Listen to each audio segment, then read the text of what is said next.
There you see Hernandez Govan's reaction. But now let's get some reaction from his attorney, who's speaking right now. Let's go to that live. Comes through. I'm always on edge because there's cases I thought I would have won easily, and the jurors just get swayed by the publicity and the media. It's been so one-sided, calling him a mastermind. The press has been going crazy because only the DA talks.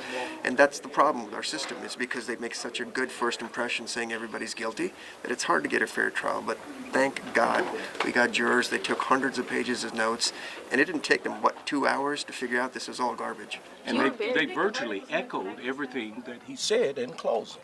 And they were very critical that anyone could be locked up that long and didn't have the resources to defend themselves. The jurors said that. They echoed that. And the guy said, I am offended. I'm offended by this. And he said, and he was disappointed in Mulroy. And that's your elected official. That's my elected official because I live here. And you just go and do something. You called that testimony that, with Jesse Browning BS a joke.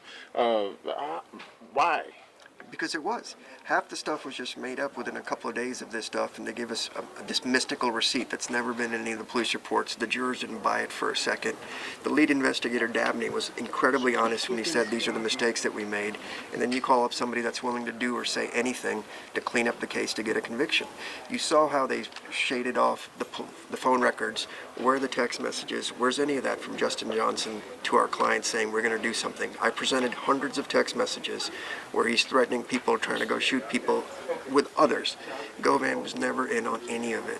And the fact that you're still asking me these questions I find offensive because it didn't happen. You would never take anything you heard in that courtroom for any decision you would make in your life that has any significance. You would laugh at me if I said, believe those guys. So let's just keep it real. This is all garbage, and I'm grateful that he's out, and I'm sorry in the world that he had to do 9 months in prison.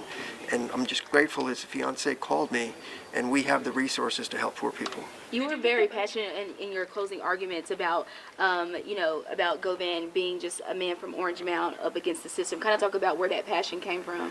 When I go to 201 and look at the people that are in there, I know a lot of people do wrong, and I understand that, and I don't want violence in the streets because I live, in towns as well. But it's just so wrong. If I can see it, there's no way a jury couldn't see it, and that's why it took, 2 hours to figure that out. I mean, obviously it would have probably been quicker had they not had to go through the evidence and do their job, but the fact that anybody in the press would say, oh, it was this or it was that, it was clearly flagrant, and I wish we'd be reported as this is what your justice is in Memphis. So if you're black and poor, you got a problem. So this was Mr. Govan, how do you feel? Mr. Rohr, this is pro bono? I was unclear with that. Yeah. Oh, it was. To finally have this stress taken off your shoulders. Yeah, and have my life back. What's the first thing you plan to do? Go hug my son.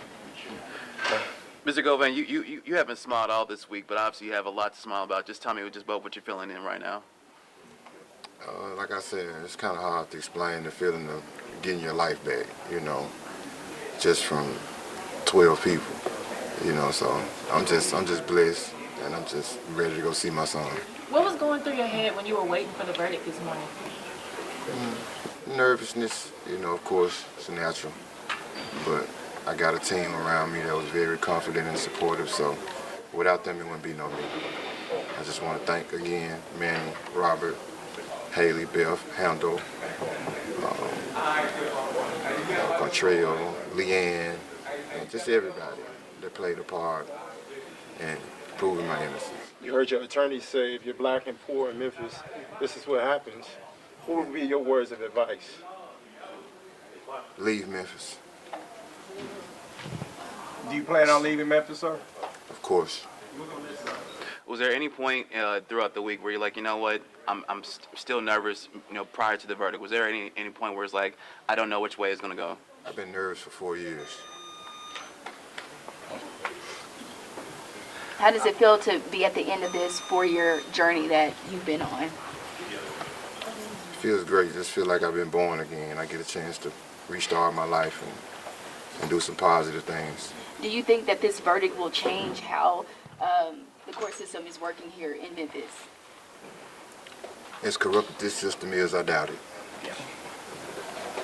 Mr. Aurora, do you think this verdict will change anything with the court system here in Memphis? I'm not here from Memphis, but if this is a microcosm of what's going on, then you should all be worried. And maybe we should be digging into these things and figuring out why so many people are in jail, why we keep them without bond and force them into pleas and things of that nature, and why investigations aren't always there. Thankfully, my office has the resources to help these types of people and can spend the money to do it.